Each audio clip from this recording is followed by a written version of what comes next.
12번째 시간입니다. 책 74주입니다. 자, 이 그리스도교 철학이라고 하는 작은 제목은 크게 제2장 학문으로서의 신학의 시작의 첫 번째 항목 변증론자들에 속합니다. 변증론자들 안에 들어있는 작은 제목으로 그리스도교 철학입니다. 순교자 유스티누스는 아마도 변증론자들 중에서 가장 중요한 사람일 것이다. 유스티아누스, 저스틴이라고도 발음합니다. 영어로 하면 그렇게 되죠. 유스티누스 마터, 순교자예요. 이 사람에 대한 설명이 여기 나왔습니다. 제2세기 중엽 사람으로서 아폴로기아 1, 2 곧 변명이라고 하는 책과 보유와 대화의 저자 여러 권의 책을 썼군요. 그는 그리스도교가 확실하고 로고스에 알맞는 유일한 철학이라고 했다. 그리스도 신학을 가장 온전한 철학이라고 정의한 사람이 유스티누스입니다. 이것은 무엇을 뜻하는 것일까? 변증론에 반대한 어느 신학자들은 이 말을 들어 그리스도교를 철학으로 해소시킨 증거로서 해석하고 이것이 바로 변증론적 신학의 귀결이라고 반대했다. 변증적인 입장을 반대하는 사람들이 있었군요. 당연하죠. 그건 지금도 마찬가지 아니겠습니까? 신학 자체를 부정하는 사람들이 있죠. 인문학이라든지 세상의 학문들 이런 것들은 더더구나 필요 없다 이렇게 주장하는 교회 지도자들도 제법 됩니다. 결국 그리스도교 신학을 철학으로 해소시켜버리는 위험성이 있다 그런 반대요. 그러나 유스티아누스는 그리스도교는 하나의 철학이라고 말할 때 유스티누스가 그렇게 말할 때 그 철학이 무엇을 의미하는가를 이해해야 된다. 알지도 못하고 비판하는 거죠. 철학은 유스티누스 시대에는 오늘날과 다른 의미로 이해됐다. 다시 말해서 유스티누스는 시대의 철학, 유스티누스 시대의 철학은 마술적, 미신적 풍조에서 해방된 자유로운 정신적 사고의 방식을 의미했다.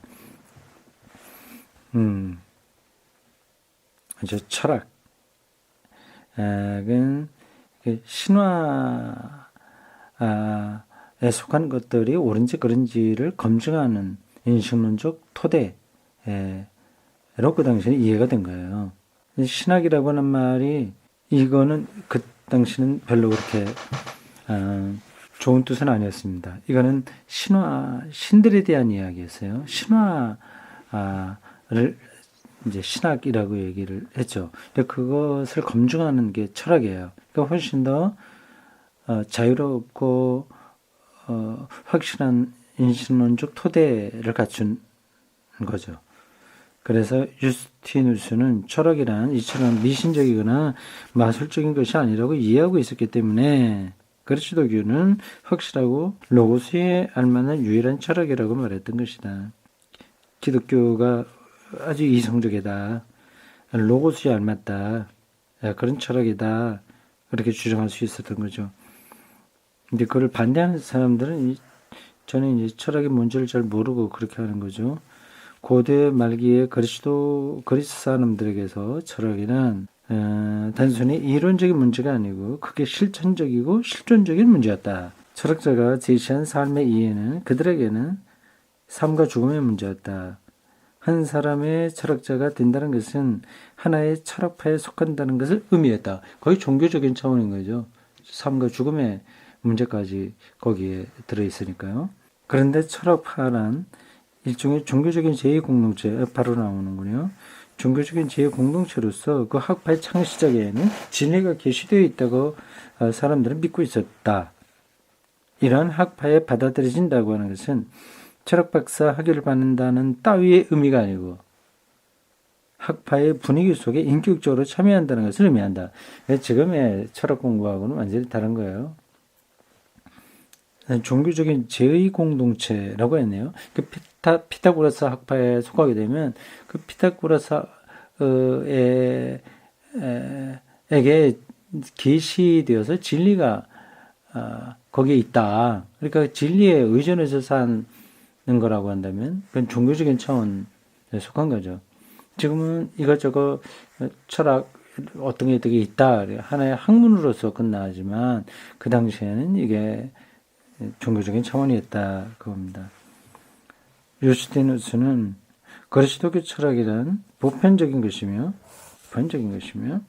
삶의 의미에 관한 포괄적인 진리를 갖는다고 가르쳤다.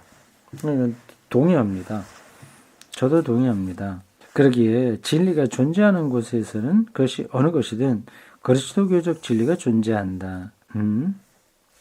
삶에 관한 진리, 그것은 어디에서 나타나든 그리스도교적 진리다. 아무나 진리에 관해 말한 사람은 우리 그리스도교도들에게 속한다. 굉장히 포괄적이네요.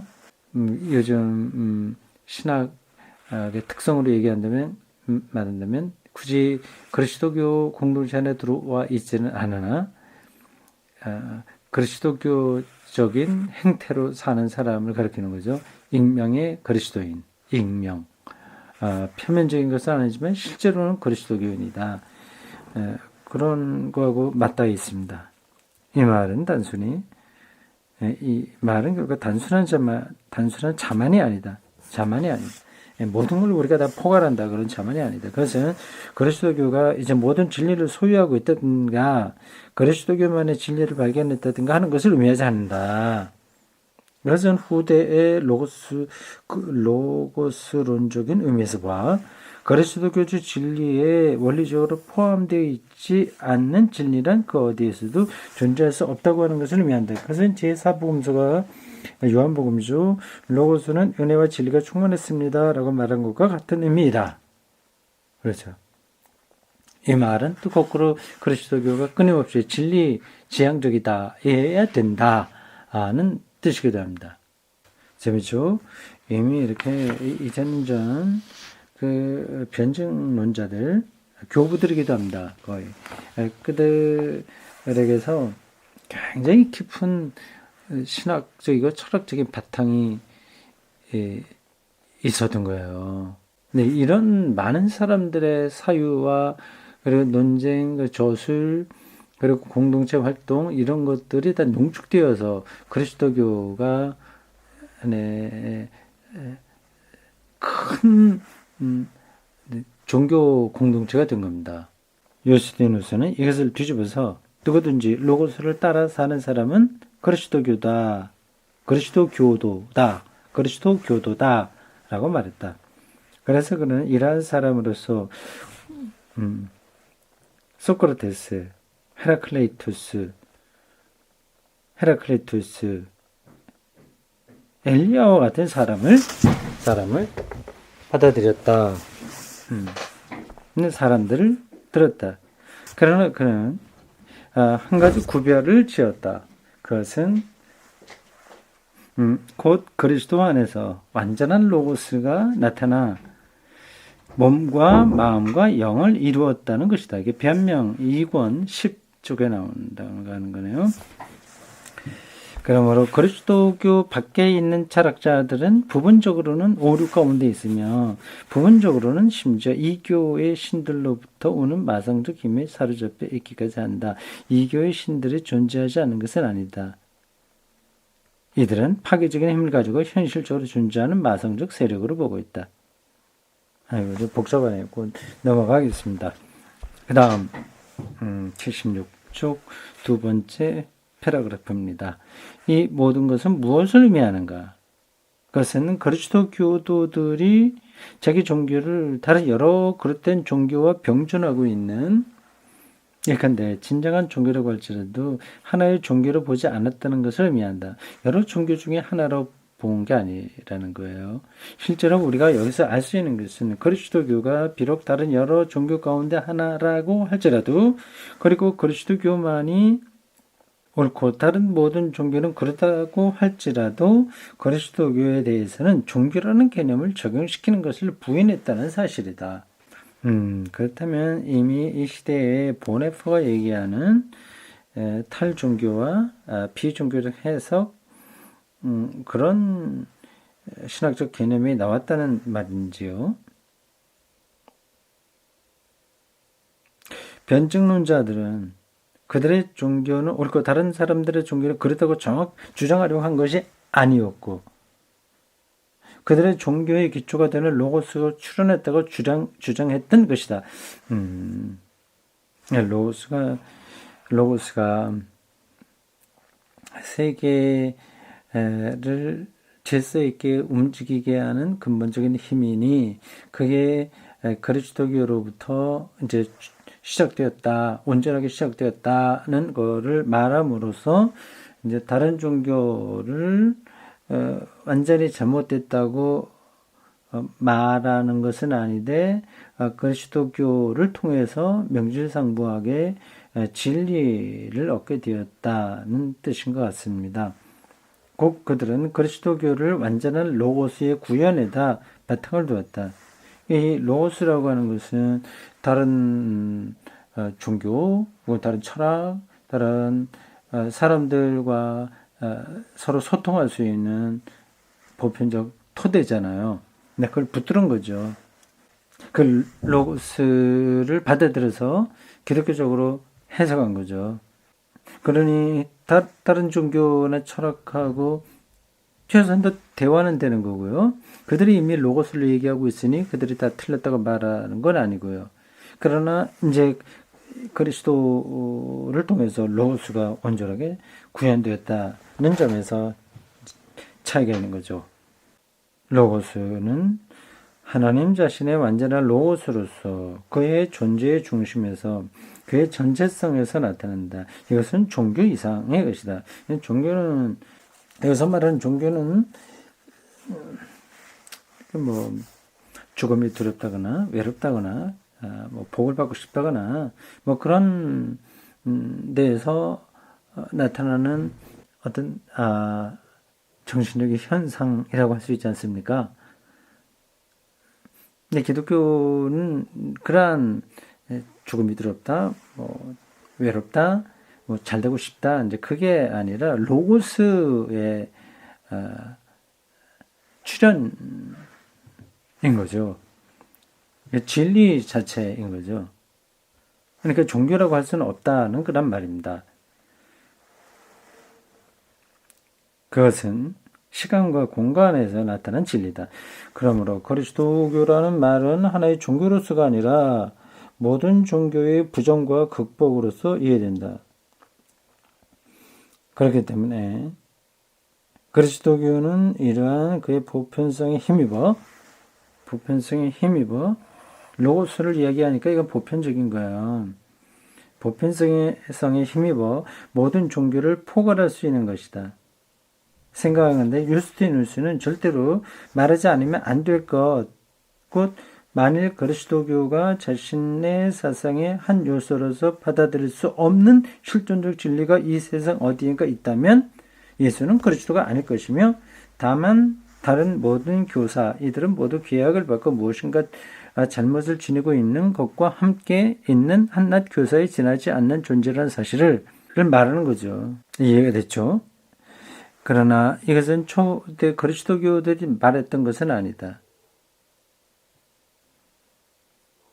이들은 만일 예수를 그리스도라고 부르거나 또는 변증론자들이 그랬던 것처럼 로고스라고 부를 경우 그것은 그리스도교 안에 원리적으로 끌어들일 수 없는 진리란 정 이상 존재할 수 없다는 사실을 주장하는 것이 된다고 말했다. 좀 복잡하네요. 그러니까 이 유스티누스의 주장과 초기 그리스도교들이 사이에 어떤 충돌이 있었다고 하는 건데, 근데 유스티누스는 로고스의 근거에서 예수가 로고스라고 하는 그런 사실에 근거해서 다른 종교를 부정하지는 않고 다 다른 방식으로 그들에게도 그리스도 교인으로서의 어떤 것들이 들어있다, 이제 이렇게 얘기하는 거 아니겠어요? 근데 초대 그리스도교는 이제 그걸 부정하려고 하는 거죠.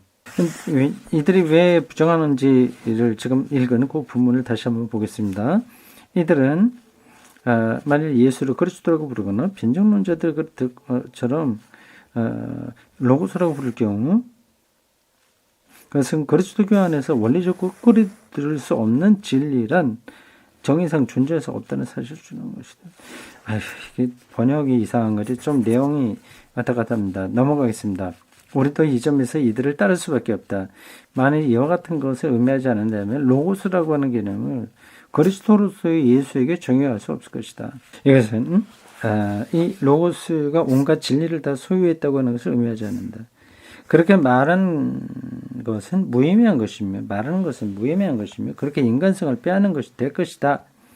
이와 달리 이것은 그 안에 나타나는 근본적인 진리가 그 본질에서 보편적인 것이며, 따라서 그 밖에 모든 진리를 그 안에 함축할 수 있다는 것을 의미한다. 이러한 견해를 바탕으로 해서 고대 그리스도인들은 그리스 철학적 진리나 동방의 신비주의에서 그리스도에게 필요하다고 생각했던 여러 가지 것들을 서슴없이 끌어들였던 것이다. 이게 요스티누스가 이런 점에서 이제 대표적인 거죠. 로고스 개념 이런 걸 끌어들여서 그리스도를 변증했습니다. 근데 그런 이들만 있는 게 아니라 그런 것하고 완전히 담을 쌓는 사람들도 있었던 거죠. 그러니까 서로 충돌 하는데 유스티누스는 어쨌든 상당히 적극적으로 그런 거를 끌어들이는 사람의 대표자입니다. 거기 이제 요한복음에도 그런 로고스론이 나오는 걸 보면 그런 힘들이 그 당시에 상당한 세력을 형성하고 있었다고 볼 수 있습니다. 다음, 그런데도 그리스도교를 철학에서 구별하게 하는 것이 역시 그리스도 안에 나타난 로고스의 주존이었다. 다시 한번요. 그런데도 그리스도교를 철학과 구별하는 것 역시 그리스도 안에 나타난 로고스의 주존이었다. 이게 참 로고스의 주존이라는 표현이 이해가 잘 안 돼요. 번역의 문제로 보입니다. 이 로고스의 주존은 로고스 개념이 기독교 안에 들어왔다는 얘기를 가리키는 거겠죠. 이 로고스의 주존은 아주 교양 없는 사람들까지도 실존적 진리를 충분히 받아들일 수 있게 한다. 반면에 철학자들은 로고스의 추존에 대한 논의를 로고스가 추존하고 말고 있습니까? 로고스가 이제 기독교 신학 안에 들어왔다는 뜻인 것 같은데요. 로고스의 추존에 대한 논리로 하여 그 실존적 진리를 잃어버릴 가능성을 가진다. 다른 말로 하면 그리스도교는 모든 철학보다 훨씬 우월하다고 변증론자들은 말할 수 있을 것이다. 왜냐하면 철학은 교양을 전제로 하기 때문에 몇 사람만이 진리에 접근할 수 있고 그 밖에 교양 없는 많은 사람들은 진리로부터 배제된다. 그러나 이들은 살아있는 한 사람 안에 있는 로고스를 통해서 나타나는 진리로부터 배제되지 않는다. 예수가 그리스도라는 이 메시지는 그것이 모든 민족이나 종교를 포괄한다고 하는 점에서, 그리고 사회의 모든 계급과 집단과 계층의 사람들을 포괄한다고 하는 점에서 보편적이다. 철학보다 더 보편적이다. 그런 말인 것 같습니다. 예, 이건 뭐 빨리빨리 나가는 게 낫겠습니다. 너무 복잡한 이야기네요. 그리스도교를 옹호하기 위해서 변증론자들이 축해되는 또 하나의 논증, 교회에 속하는 그리스도 교도들이 그 적은 수에도 불구하고 그들이 발휘했던 도덕적인 행동력을 지적한 일이다.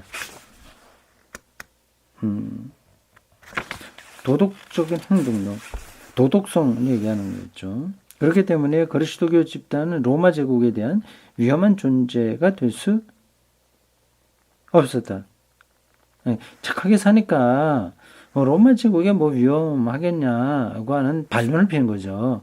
로마에서는 이거 기독교가 위험하다.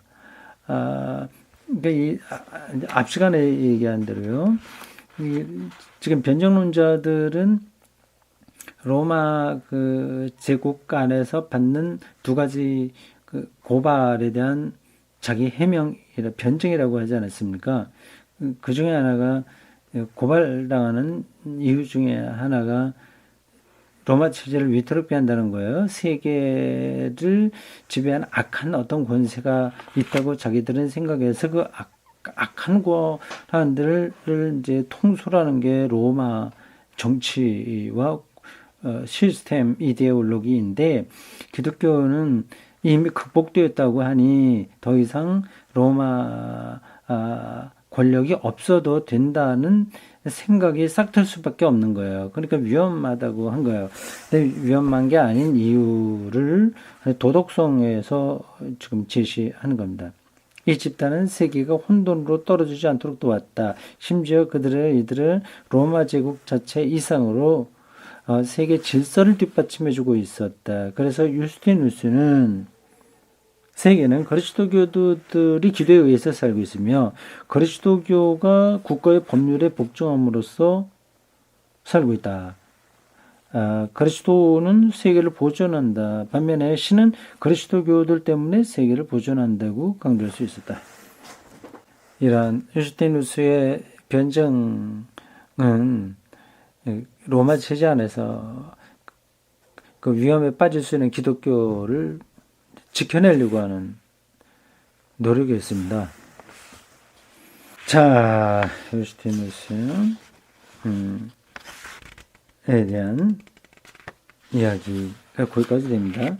그리스도교 철학으로서 대표적인 사람이라고 할 수 있습니다. 자, 다음엔 요건 더 이상 가기는 그렇네요. 요건 두 번째는 신과 로고스예요. 그거를 뭐 하다가 말면 그러니까 여기까지만 하고 다음 시간에 신과 로고스를 하는 게 좋겠습니다. 그래서 조금 시간이 남았으니까 앞에 나와 있는 차례를 제가 다시 한번 좀 보겠어요. 우리가 책 읽기의 한 방법입니다. 그래서 쭉 가다가 길을 잃어버릴 수 있어요. 지금 우리가 뭘 공부하려고 하는 것인가를 놓칠 때가 있습니다. 그럴 땐 다시 차례로 들어가면 돼요. 이 차례가 한 윤곽이잖아요. 자, 이게 전체적으로 몇 장까지 있습니까? 보면 7장까지 있어요.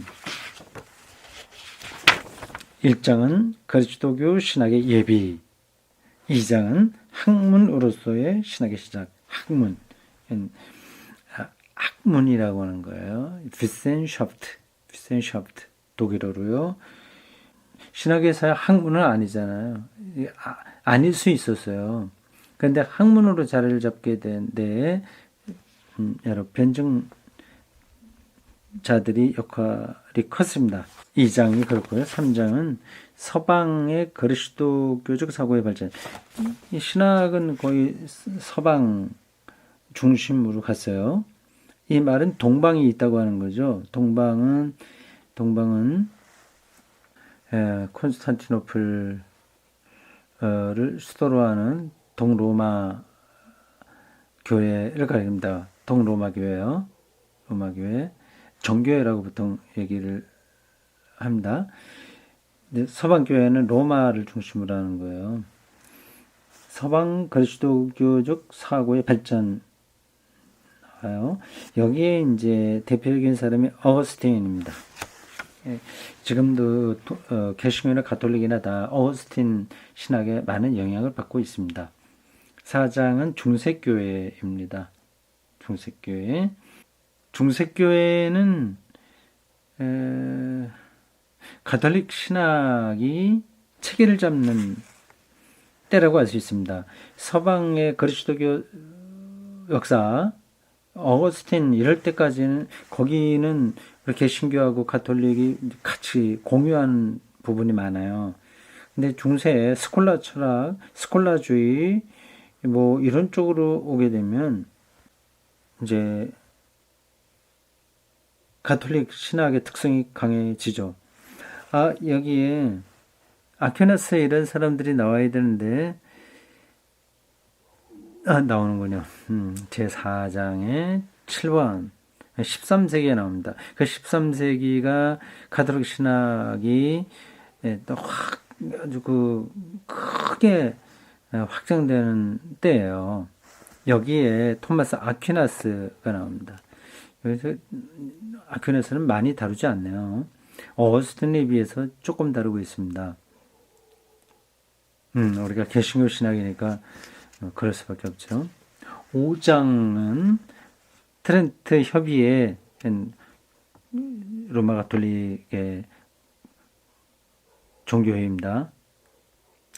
회의로부터 현재까지의 로마 가톨리시즘의 발전. 여기서 우리 가톨릭의 신학적 체계를 공부할 수 있습니다. 6장에 가면 이제 본격적으로 종교 개혁자들의 신학이 나옵니다. 루터와 같이 위텐베르크에서 신학을 하고 종교개혁 운동을 했던 멜랑이톤 이런 사람들은 안 나오나요? 이 차례에 멜랑이톤은 안 나오네요.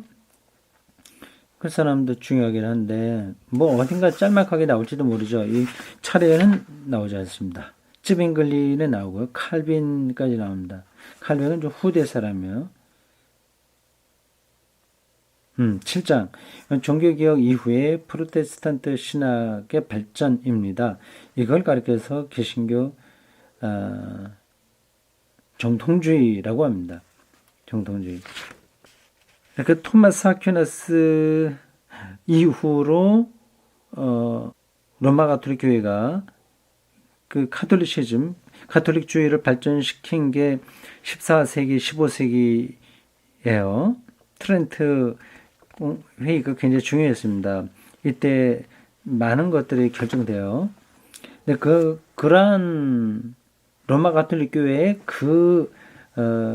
행태가 개신교에서는 바로 이 7장에 다루고 있는 정통주의입니다. 종교개혁자 이후에 그 종교개혁의 신학적 그 기초들, 그 동기들, 그 단초들을 체계화하는 작업이 이때 이루어진 거죠.